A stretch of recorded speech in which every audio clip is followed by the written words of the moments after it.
Hello, I'm Sunny Williams. I'm up here on the International Space Station. So this is Node 2. This is a really cool module. Of course, most of these modules you'll see they have 4 sides and they're put together. That way we could sort of work on a flat plane, either a wall, a floor, another wall, or the ceiling. But you know, again, all you have to do is turn yourself and your reference changes. The reason I'm bringing that up is because this is where 4 out of 6 of us sleep. And so people always ask about sleeping in space. Do you lie down? Are you in a bed? Not really, because it doesn't matter. You don't really have the sensation of lying down. You just sit in your sleeping bag. So here's one sleep station right here. I'm going in right now. You can follow me if you want. So I'm inside. It's sort of like a little phone booth, but it's pretty comfy. I've got a sleeping bag right here that we sleep in, so we don't have sort of like a little bit of a cover. We don't fly all over the place. But you know, you can sleep in any orientation. I have it sleeping, feeling like I'm standing up right now, but like you saw, I'm on the floor. But it doesn't matter if I turn over and I sleep upside down. I can't have it, I don't have any sensation in my head that tells me that I'm upside down, so it really doesn't matter. The sleep station is also like a little office. We've got a computer in here. As you can see, we've got a couple little toys. I've got some books. I've got some clothes and other things that make it sort of like home. I'm coming out. And just for reference, that's one sleep station. This one's another. Right here. There's one on the ceiling, if you want to call it, right here.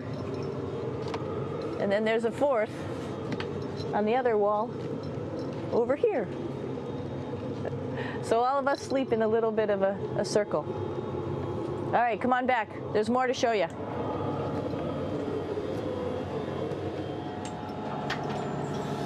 I know that there's some questions about how to use the bathroom and how do you actually live in space like normal, like at home. I mentioned real quickly about getting up in the morning and brushing your teeth and washing your face.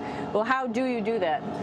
Well, here is the bathroom essentially. You get up in the morning and we have a little kit and it has all the essential things that you need, like your toothbrush and toothpaste and brush. See how much better the brush makes my hair look? I'm just joking. It still stands up straight. It doesn't matter where you are. It's always going to stand up straight while you're up in space. A lot of people ask about toothbrush and toothpaste. So, luckily enough, toothpaste, you can do it upside right this way, is sticky, and so it sticks to your toothbrush. No problem. Another cool thing is that water sticks to your toothbrush too. If you can see it, I'll have some water come out. The water is pretty neat up in space. It'll stick to your toothbrush and it will make a big bubble. And that's just by surface tension. And then you can drink it. So a lot of people ask about what do you do with the toothpaste after you brush your teeth.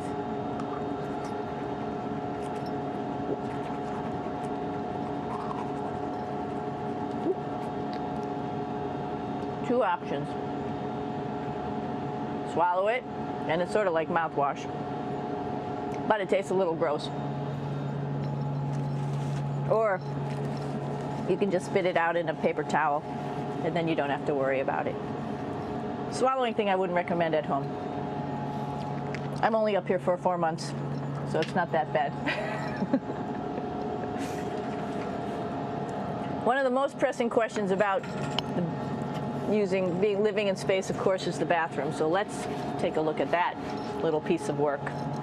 Come on in.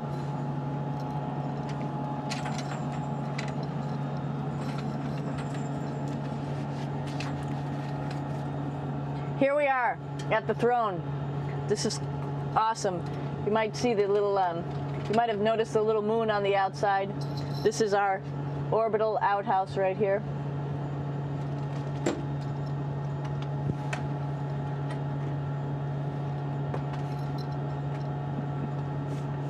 And of course, it serves for two functions. Number two, right here. I'll show you. But you see it's pretty small, so you have to have pretty good aim, and you'll be ready to make sure things get let go the right direction. And it smells a little bit, so I'm closing it up. And that's, of course, for number two. And this guy right here is for number one. So they're sort of two slightly separate functions, but you can do a little, essentially both, by hanging on right here and doing number one and number two. I might add it's color coded, so you really don't get it mixed up, which is nice. This is yellows for number one. And also there's a selection of paper. People always ask about toilet paper. What do you do with toilet paper? What kind of toilet paper do you have? We have gloves, just because sometimes it does get messy. We have some Russian wipes, which are a little bit coarse if you like the coarse type of toilet paper. We have some nice tissues, which are nice and soft if you like soft toilet paper. We have Huggies, just for any cleanup. You know, we were all babies once, and this sort of helps.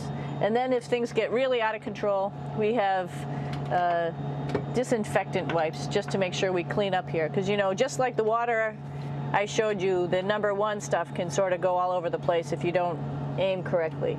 And did I mention both of these have a little bit of suction, so they should keep things going in the right direction. But like I said, sometimes things get a little out of control if you are out of control yourself flying around. So we have lots of protective stuff. And of course, you do have your privacy. There's a little door, so other people know that you're in there. Here's a pretty cool place. This is sort of like in your house where everybody meets in the morning. After you wash your face, brush your teeth, you want to find something for breakfast. And this is our kitchen. You might notice there's all sorts of foods here. It's like opening the refrigerator. You got all your different stuff that you want to have: drinks, meats, eggs, vegetables, cereals, bread, snacks. And that's a good place. That's where you find all the candy. Side dishes, and then some little power bars just in case. So we have all this type of food. Some of it is dehydrated, and so we have to hydrate it, fill it up with water. Some of it is already made, and then all we have to do is heat it up. So something like this, I'm pulling out barbecued beef brisket. Pretty yummy. Not only is this food made in the US, but we also have food here from Japan.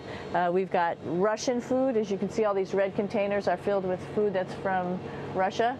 And then we get some of our specialty stuff, some things that we like, some of our favorite stuff that your family can send up.